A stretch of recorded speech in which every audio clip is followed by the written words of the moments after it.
So again, welcome everyone to today's Norms and Behavioral Change Talk. My name is Samira Sayed, and I'll just be facilitating today's session. I'm the Managing Director of the Center for Social Norms and Behavioral Dynamics here at Penn. For today's agenda, we have two compelling talks for you today, one of which is by an early career researcher, Dr. Ashwathi Surendran from the University of Galway, followed by another talk by Dr. Lory Barile from the University of Warwick. And following both of these talks, we'll have a Q&A session towards the end of today's series. So just for those of you who might be new to the center, this Norms and Behavioral Change Talk series is hosted by the Center for Social Norms and Behavioral Dynamics at the University of Pennsylvania in partnership with the Philosophy, Politics, and Economics program, as well as the Masters of Behavioral and Decision Sciences program. And the center itself is a research center. We work in the areas of research, consulting, and training services, providing research and services to institutions throughout the world that are seeking to enact some sort of positive behavioral change. In terms of our NoBeC Talk series through the end of this year, this is just a heads up of the talks that we have lined up from next month in April through the end of this year in December. And to learn more about these talks, you can follow this QR code and register for these talks as well. And lastly, before we get started, just a couple of notes. Everyone should be muted, but as the speakers are presenting, if you can kindly mute yourselves, that would be great. If possible, please do turn your cameras on so we can have a more interactive dialogue today. And then for any questions, you're very welcome to use the chat function, and we can come to your questions towards the Q&A segment that we'll have at the very end. And with that, we can start with our first talk today, which is going to be by Dr. Ashwathi Surendran from the University of Galway. So Ashwathi is a behavioral scientist and program manager for the D1 Now randomized control trial at the University of Galway. With a PhD in psychology, her research focuses on developing and evaluating behavioral change interventions. As I continue to introduce you, Ashwathi, if you just want to go ahead and share your slides, that would be great. And I'll share with everyone that Ashwathi is the founder of Open Science, an online community dedicated to promoting open science practices, particularly among early career researchers. Her talk today is on harnessing peer-led demonstrations to bridge the knowledge action gap in farm safety. And with that, Ashwathi, I'll hand it over to you, and thank you so much for joining us. Thank you, Samira. Thank you for the opportunity. And just a correction, that Open Science community name is AGAP. Okay. I don't know if I missed the name. Yeah. Okay.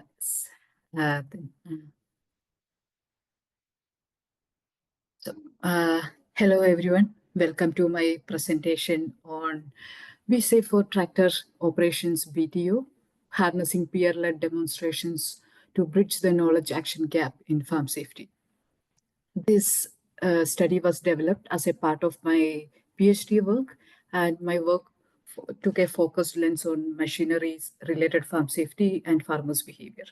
It focused on developing and pilot testing theory-driven, stakeholder-focused, behavior change-based interventions in tractor safety. So, and our team included researchers and safety experts from University of Galway and Irish Farm Research Organization, Chagris. Today, I'm not going into the development of the intervention, but instead focus on some of the intervention components and its mechanisms and implications. And before we proceed further, I want to share a bit of a small personal experience here.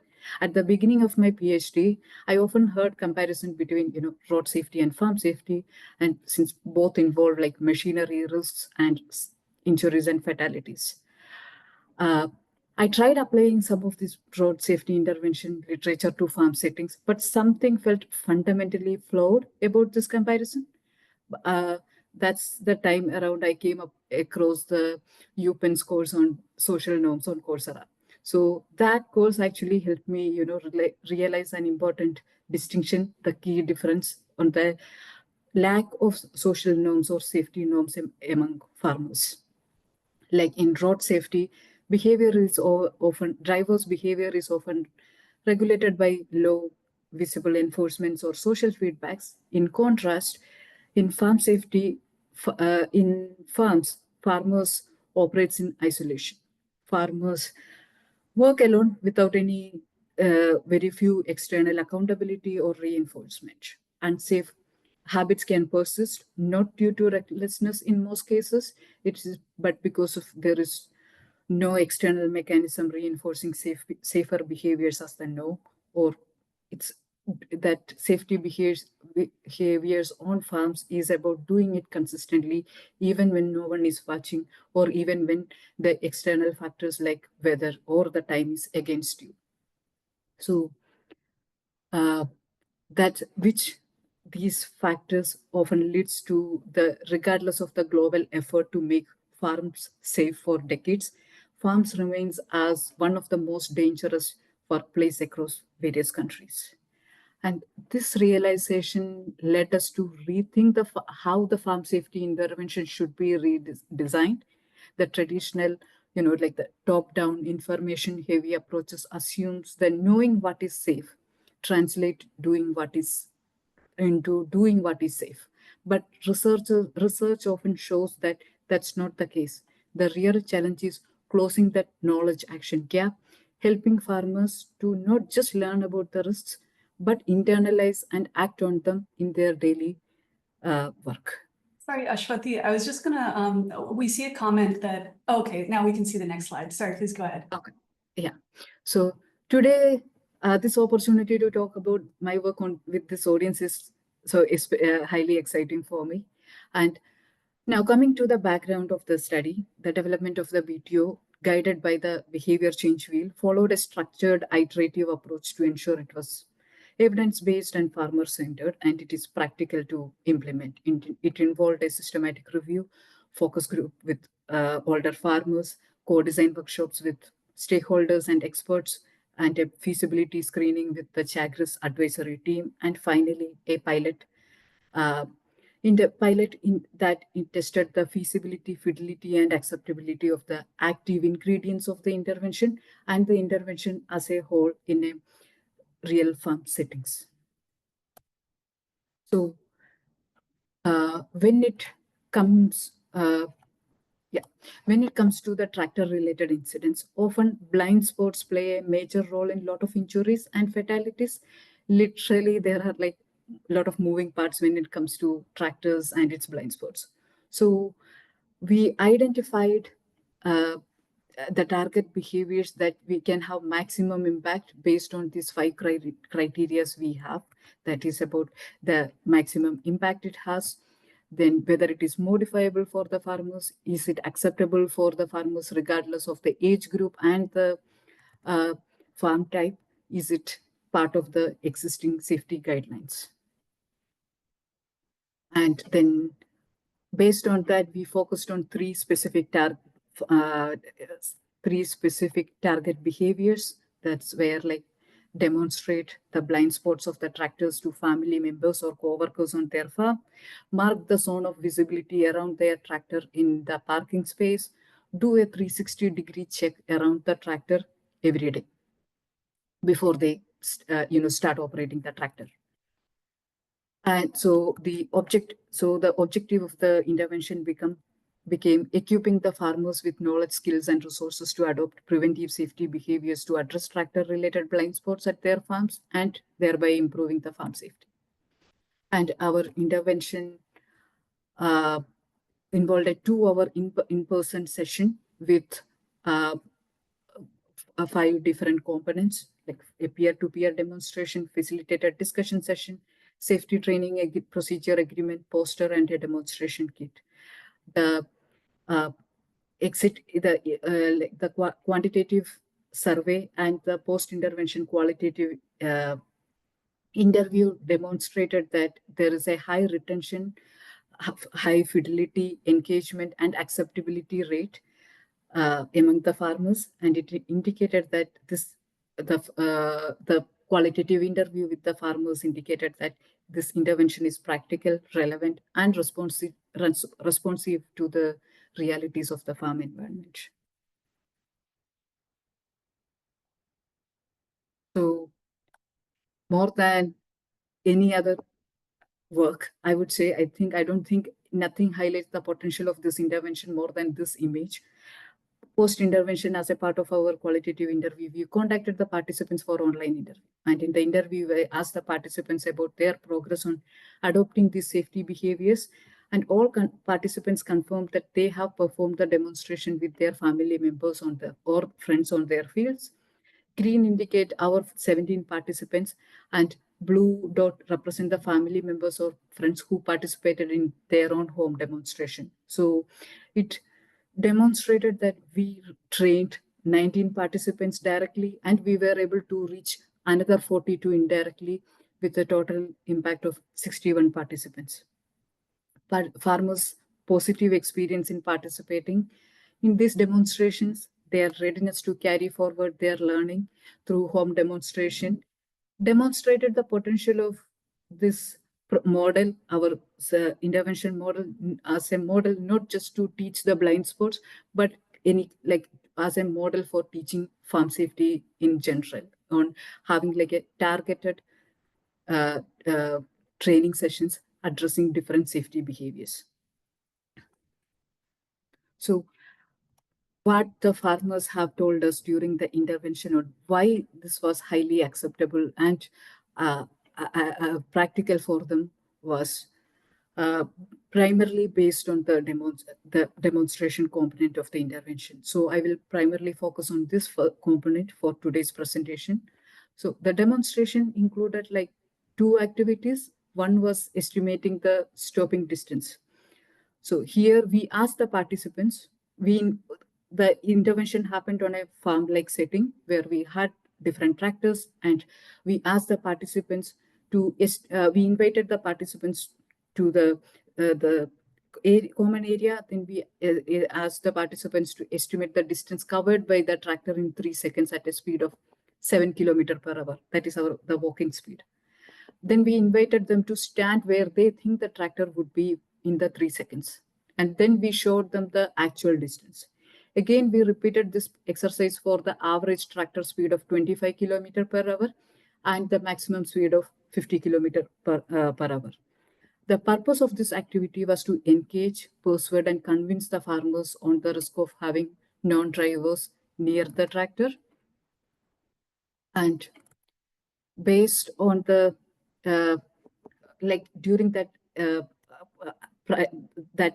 activity, out of 19 farmers, we had only 3 estimated the distance accurately, but rest of them often underestimated the distance. No one overestimated the distance. And this feedback from farmers shows that their disbelief and shock. But why? Like, this is not a new information. We haven't calculated it for the first time. This kind of information is already out there, and it's shared with the farmers through leaflets and classroom sessions. But as noted in the farm safety literature regarding these educational sessions, their typical response is, this is common sense. We already know it. Here, we had a different approach in delivering the information. We invited the participants to make estimation based on their knowledge, then test it and see it for themselves and reach a conclusion on their own. It also generated a curiosity among them and in turn motivated them to do this at home. Some of our farmers had gone home and literally did the experiment to verify whether this information is that we shared is accurate or not, because it was a bit unbelievable for some of them. And it helped us to set the stage and convince the participants to pay more attention to their surroundings and the blind spots. Now, to the second part of the demonstration, we had 2 tractors set up, one with a front loader and a bale, and another with a trailer. And we invited 3 participants to join this activity. And before we go ahead, I just want to show you something. I don't know whether I can show. This is like a small cutout of a kid. So there were many names for this kid, like John, James, Mary, So we gave the participants a can of spray and this cutout. And one participant sat on the tractor. 2 were standing next to the tractor. They moved around the tractor and tested where the blind spots are located, and they marked it, and they repeated it with a second set of tractors and second set of participants. So we invited the participants here to explore and see for themselves. It was not like a passive information passing. During the activity, participants looked into it from different angles, then discussed the blind spot related incidents they had heard about or experienced. They practiced it and discussed how they can run this demonstration and share this information with their family members or friends. They discussed what could happen if there is someone on the blind spots. Even those who even those who overlooked their own safety were concerned about the safety of those around them, or their family members or their employees. Here again, like there was a sense of disbelief on the number of blind spots the tractor had. Everyone knew about blind spots, but never actively investigated it. Many were like very surprised how even experienced farmers got it wrong. They also observed that it helped them to gain the perspective of not only the operator, but also of those who are on the ground, which is often lacking in this kind of scenario generally. And it also further convinced them the need to do the demonstration at home and to do a 360-degree check around the tractors daily. And a few participants noted that this is very relatable to them, and it's very practical, very easy and quick and visual, and kind of mimicked their daily day-to-day working environment. I will not go into the details of this session. I know I'm running out of time. So, yeah, like we had like a facilitated discussion, then a poster, and but yeah. So, but the main highlight that participants talked about was the demonstration. So even after 2 weeks after the session, when we contacted them, many of them showed that kind of disbelief on how they got it wrong or how unexpected some of the results were. And so what our key recommendations for future safety interventions or similar lone working environment is we need to look beyond the traditional educational strategies. They are concerned about usually they are concerned about excessive paperwork or administrative burden associated with these safety programs. Often leaflets or newsletters and other passive forms of information dissemination were not favored. Instead, they favored this kind of peer-to-peer hands-on learning approaches. They emphasize the importance of strategic planning and personalized support in implementing safety measures on the farm. We need to provide the motivation, opportunity, and resources to make it feasible through tractor blind spot assessments, stopping distance estimation, and hazard identification exercise. Participants actively tested their assumptions in a safe environment about the safety risks, actively experience the dangers. They put themselves in that dangerous kind of situation and see for themselves. This approach often led to moments of surprise and recalibration of their own knowledge, where farmers realized their prior expectations were inaccurate. It in turn made them realize the danger and for everyone, for themselves and for everyone around them, and which in turn finally led to encouraging them to reach out and actively share this information with their network and be the safety ambassadors for their community. So yes, you can find more details about the study in the OSF page. Thank you. Thank you so much, Ashwati. For everyone here, and thank you so much for the participants. For folks, just a side note that for any questions that you have, you can put it in the chat. And with that, we can turn to our next speaker, Dr. Lory Barile. Lory, feel free to start to share your slides. And I'll introduce you as you do that. So Lory is an associate professor in the Department of Economics at the University of Warwick. Her current research explores how people-centered approaches and participatory methods shape policymaking using behavioral insights to address key societal challenges, including climate action and sustainability. Lory's talk today is titled Priming and the Gender Gap in Competitiveness. And with that, I'll hand it over to you, Lory, and thank you so much for joining us. And take your time as you're loading the slides.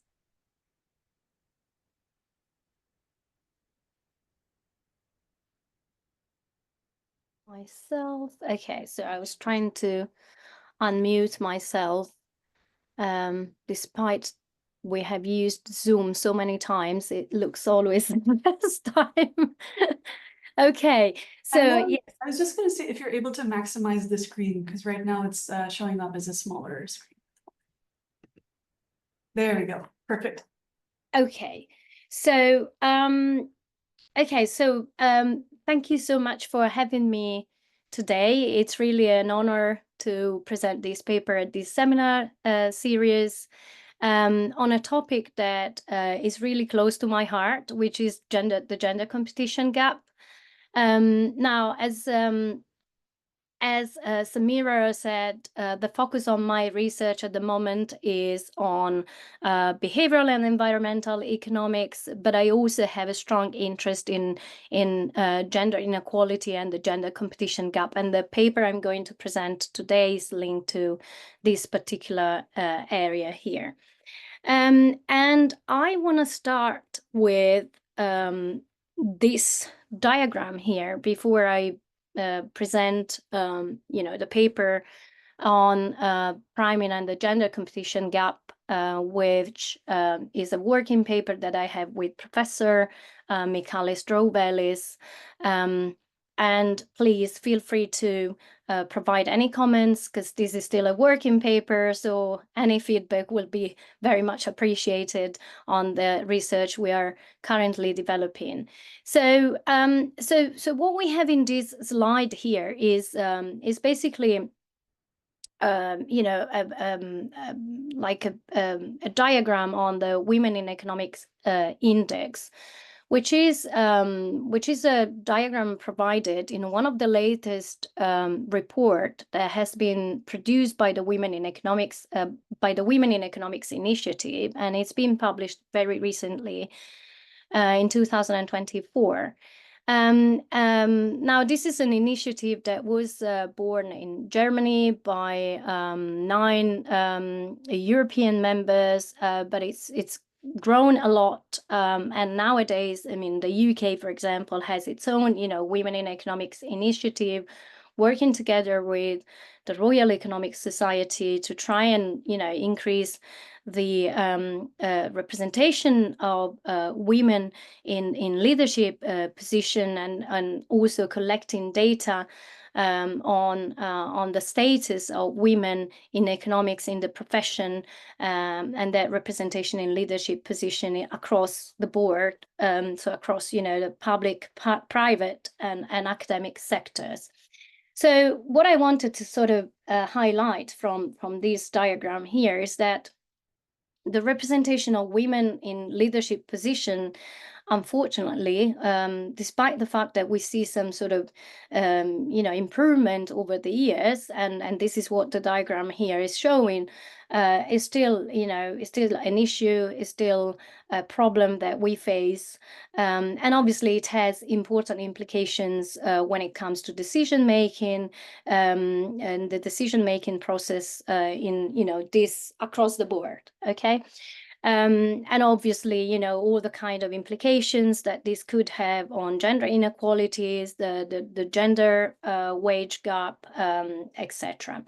So I'm not going to go into the details on how these indexes has been created, but just to give you an idea of, what's happening in this diagram. So the diagram is kind of reporting the gender disparity parity index, and despite the fact that we can see across different sectors, and despite the fact that we might think that an index of 45 is a good kind of index and an improvement, this is all it means is that the share of women in leadership is basically around 20-25%. So I'm not going into the technicalities of the index. The report is available online, and you can read it and better understand how the index is built. But what I wanted to flag here is that it's still an issue, and we need to work on possible ways to sort of, solve this problem. So how did we get sort of interested in this topic? Well, it's something. This is a topic. So the gender competition gap and gender inequality is something that is kind of really close to my heart because of the work I've done at Warwick, and that's how I've started to work in this specific space when I joined the University of Warwick and the economics department, as I was the widening participation director within the department. And one of the tasks that I've been given was, to kind of work to make sure that we could increase the underrepresentation of underrepresented group in the field. And so I've started to kind of research in a little bit the literature, trying to better understand the problem, and the motivation basically that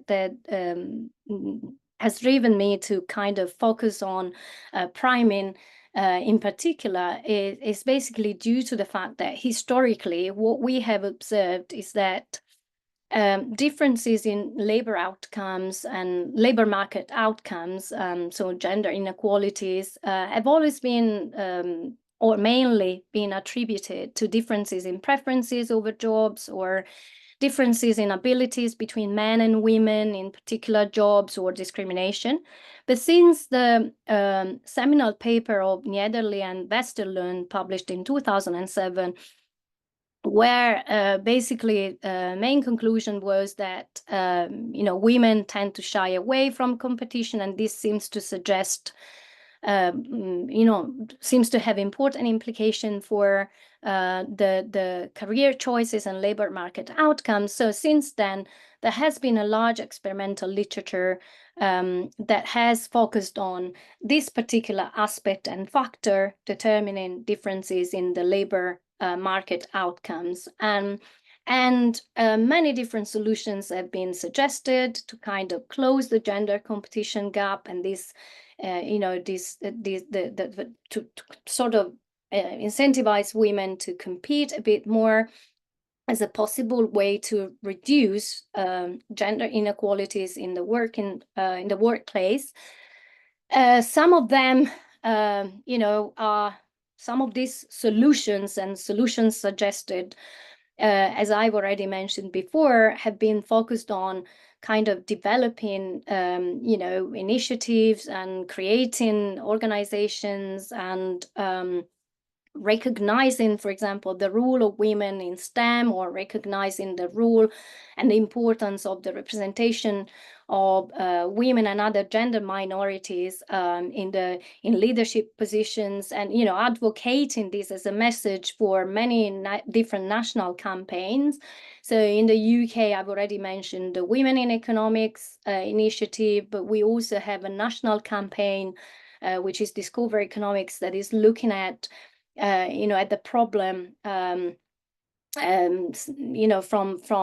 at the point where students choose their future career and their degrees. And so Discover Economics is kind of increasing awareness about what economics is and what economists do, for example. And also in the US, there's a committee on the status of women in the economics profession. The UN is promoting, women in science, and is celebrating women in science. But on top of these kind of initiatives, the other thing that has been suggested in the literature, for example, is the use of quotas or preferential treatment of women, or as an alternative, as a solution to kind of reduce the gender competition gap, Or, for example, it's been shown in the experimental literature that competing for the benefits of springs might increase women's willingness to compete more and reduces the gender competition gap. Or giving, providing, giving as an option to cooperate has also been shown as an important factor that might increase women's willingness to increase competition. And when Michalis and I started to work on this paper, we kind of thought, okay, so this might be costly solutions to implement in the workplace. Why don't we try to see, whether a more subtle, message or solution, so an unconscious stimulus could sort of, incentivize women to engage more with competition.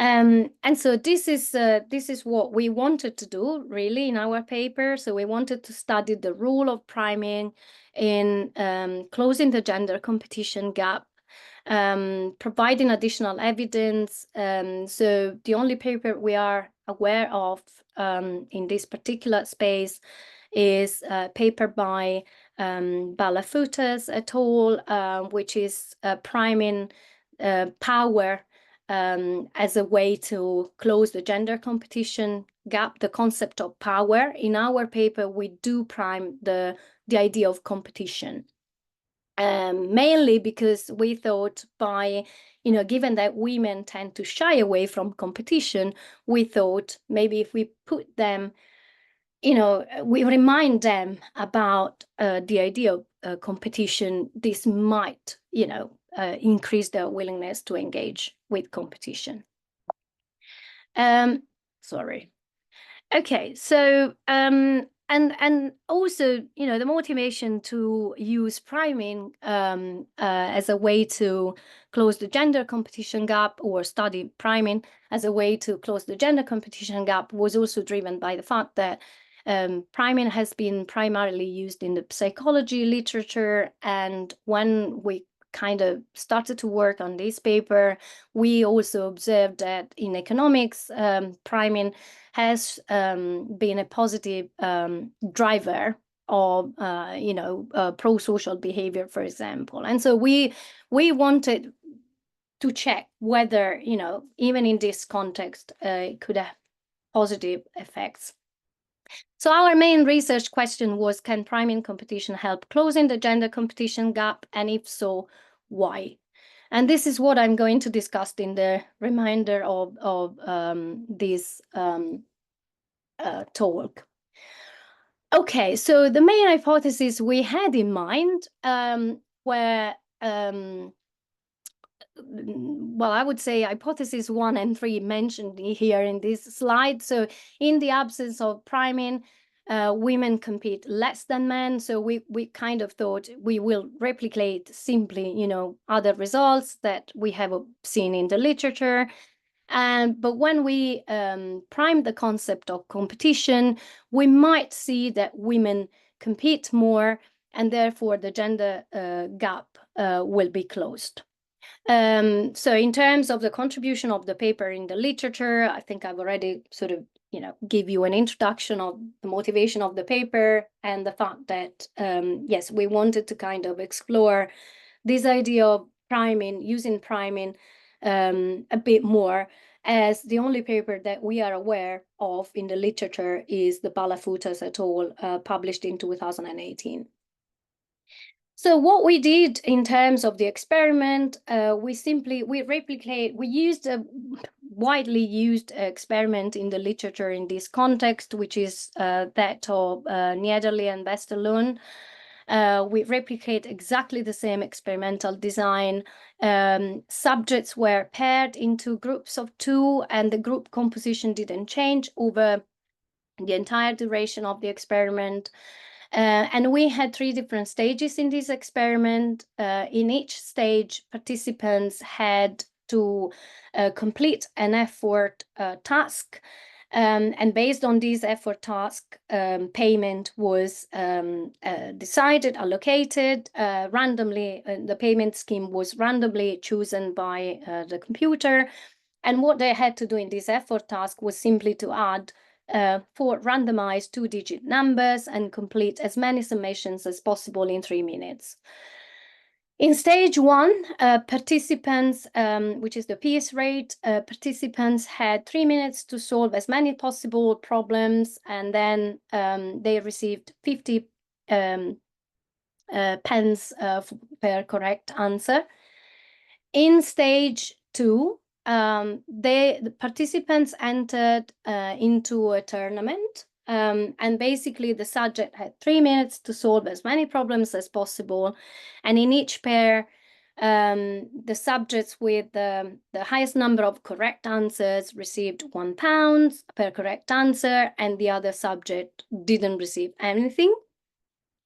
And then in stage 3, this is the stage where participants, after experiencing, the piece rate sort of payment scheme and the tournament payment scheme, they had a chance to choose the compensation scheme. If they chose the piece rate, then payment was based on individual performance, and they were paid accordingly to the piece rate payment scheme, as described before.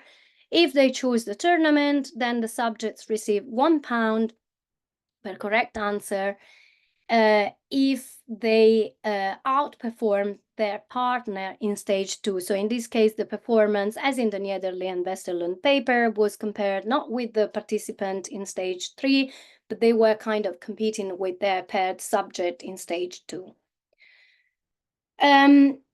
So before, the priming task was actually introduced at the beginning of stage 3, and subjects were,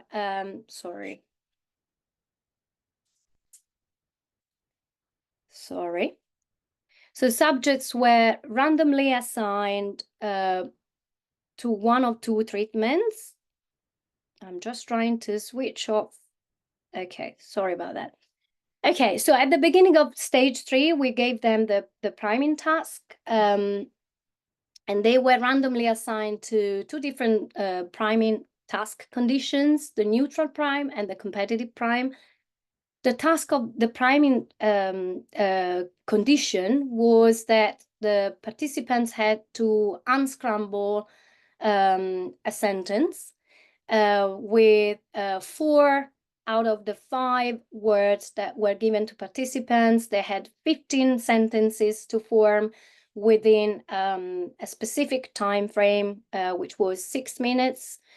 The task was not incentivized, and the main difference between these 2 priming conditions is that in the neutral prime, we used sentences that were completely neutral, and in the competitive prime, we used sentences that resembled somehow the concept of competition.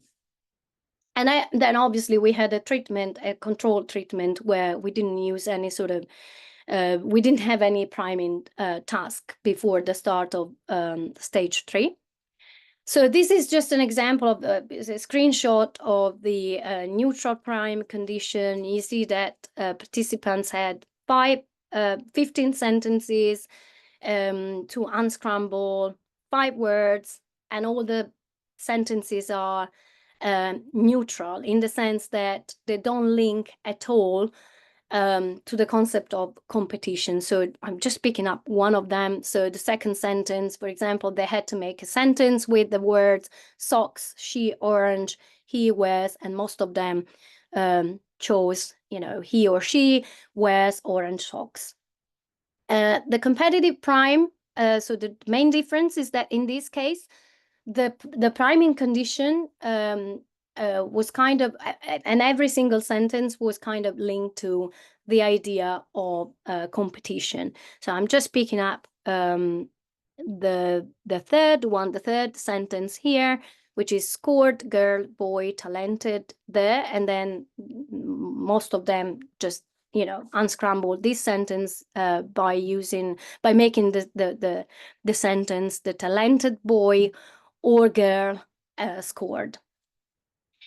Okay, so we also collected information at the end of stage 3 on confidence and risk taking. Again, this is quite standard in this literature.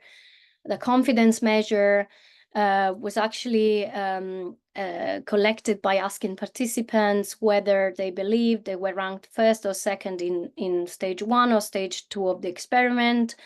This was this task was incentivized, and the risk taking, we used again a quite standard measure of risk taking preferences in the literature, which is the one from Domen et al., where subjects were asked to rate their willingness to take risks from a scale from 0, which means risk averse, and 10 if they were fully prepared to take risks.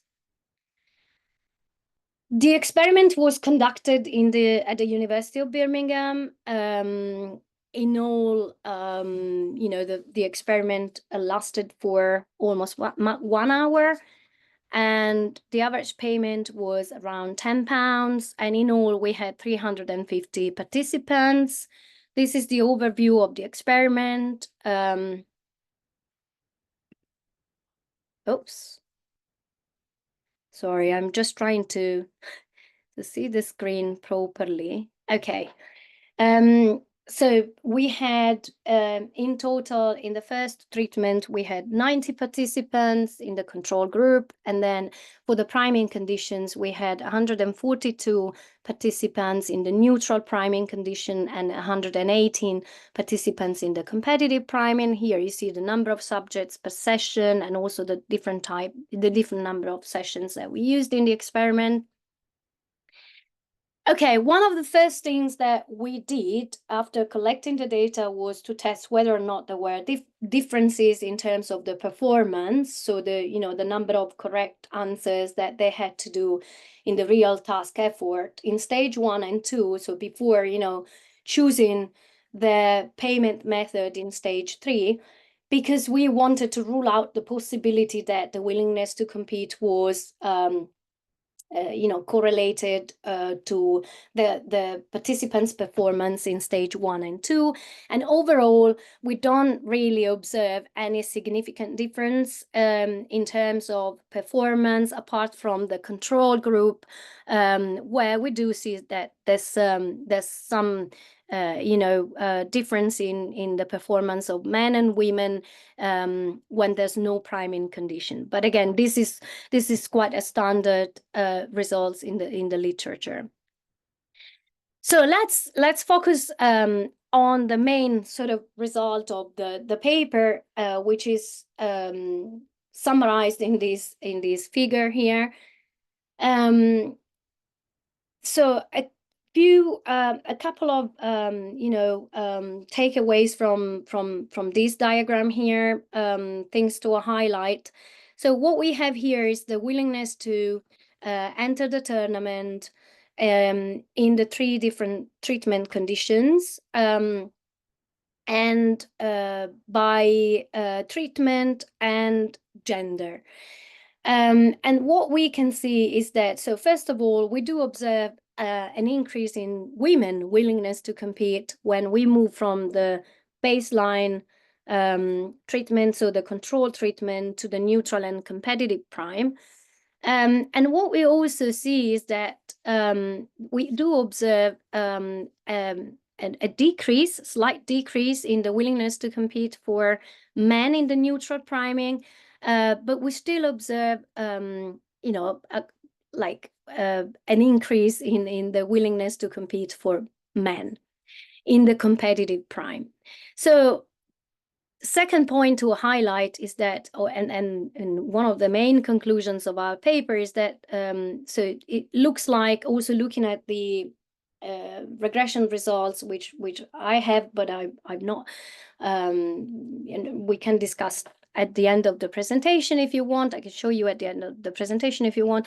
So we do observe that the neutral priming is actually closing the gender competition gap, whereas in the competitive priming, the effect is smaller, in the sense that the competitive priming condition is only able to close the gender competition gap when we control for confidence and risk aversion.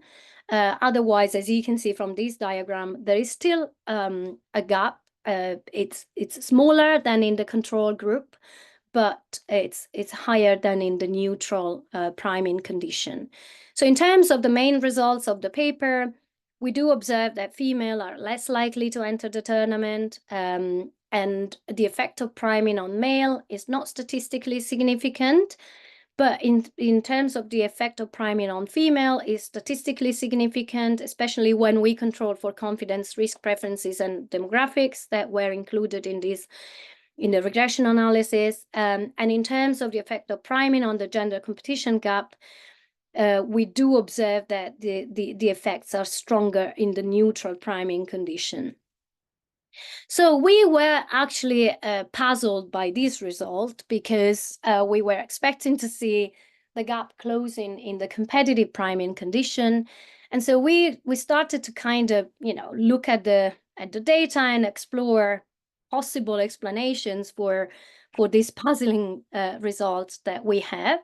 And so the first thing we did was to look at the correct number of priming sentences to see whether the differences in the way, in participants responded to these two priming conditions was due to the fact that they kind of perceived the task in a different way in terms of the difficulty. And we do not observe any significant difference in terms of the way participants responded to the priming condition in terms of the difficulty. So in terms of the number of correct priming sentences that they had in the different treatments we are considering.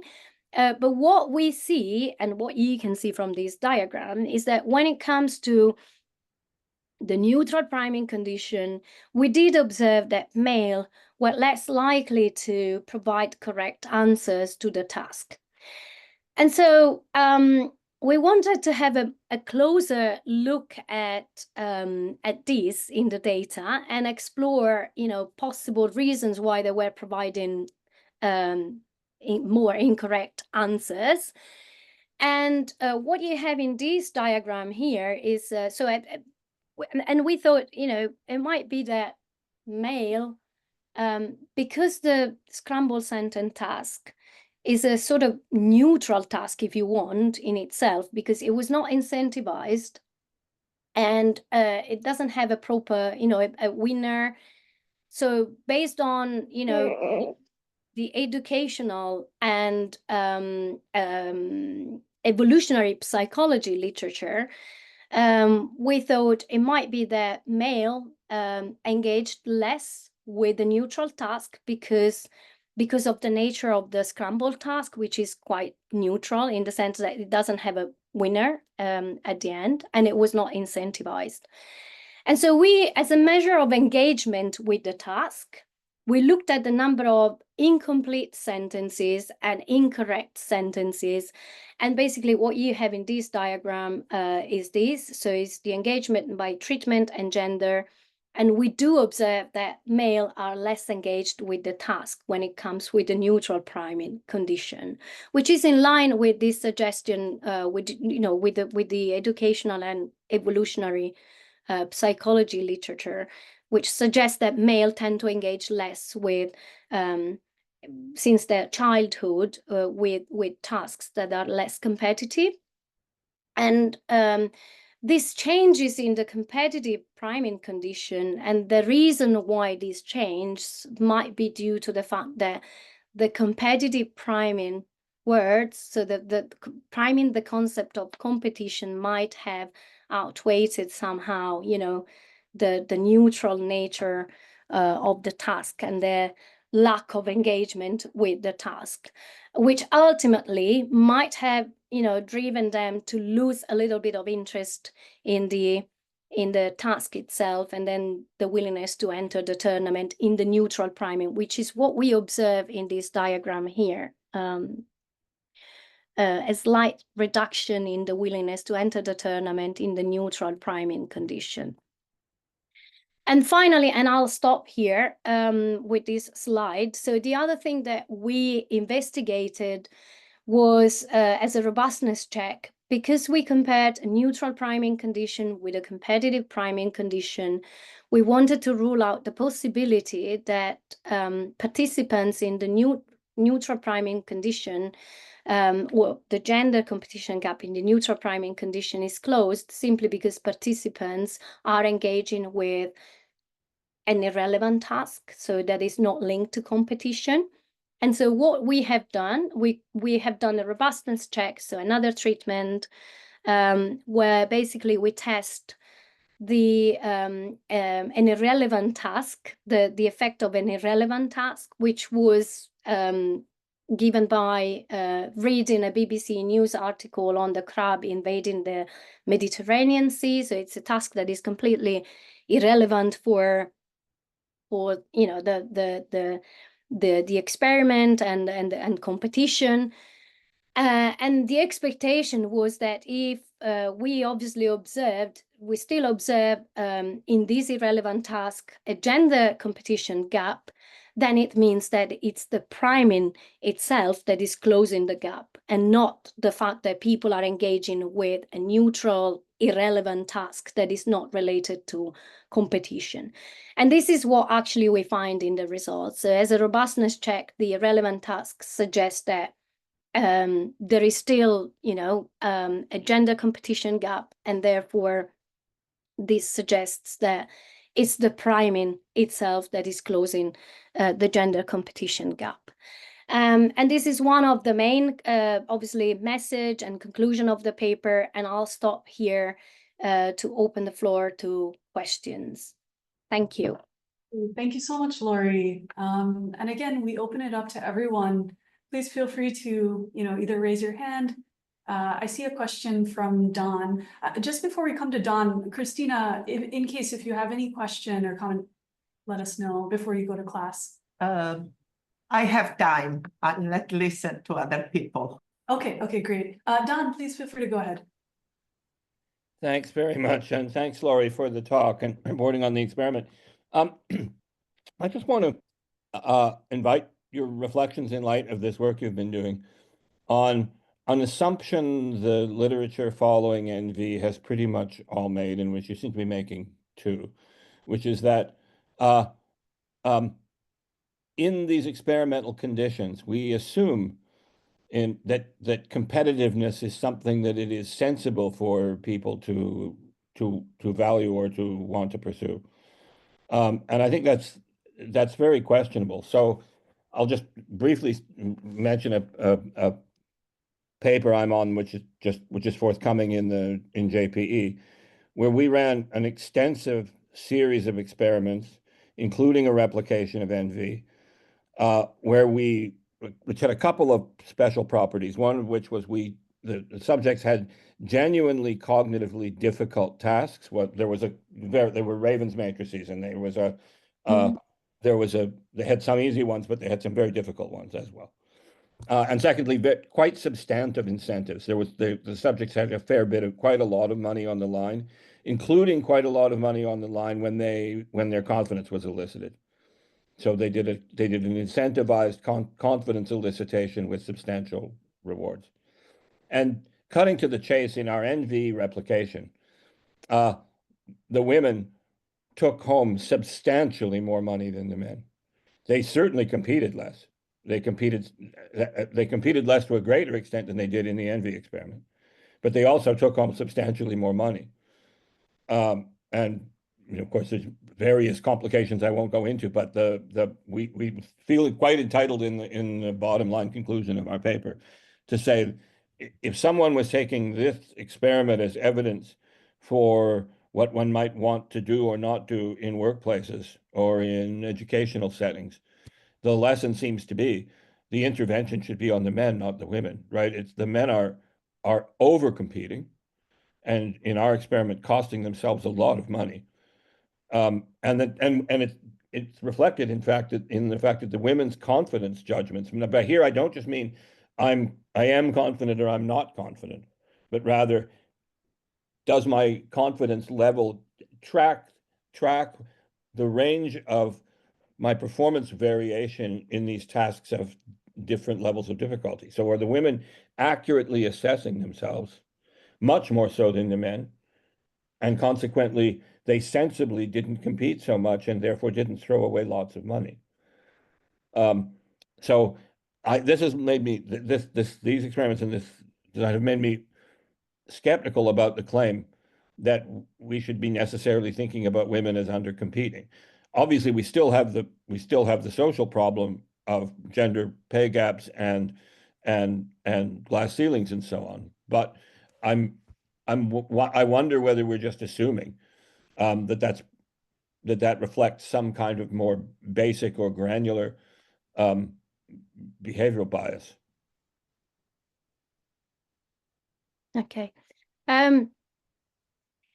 Well, first of all, thanks for bringing your paper to my attention, because I think it will be interesting to kind of reflect on your findings. In terms of making assumptions on the fact that women are competing less, I'm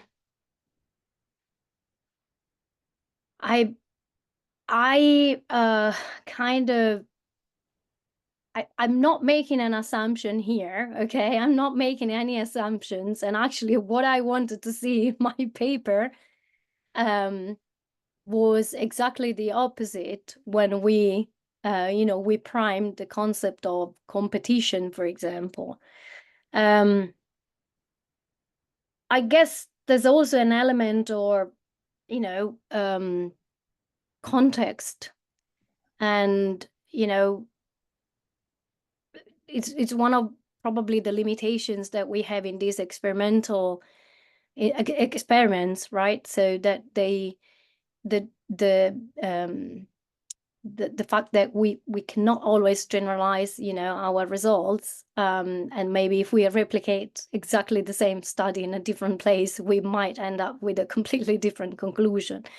But yeah, I just want to say that I'm not making assumptions on women being less competitive or less clever or less confident, because that's not true. I also think that when women compete, they compete quite aggressively. But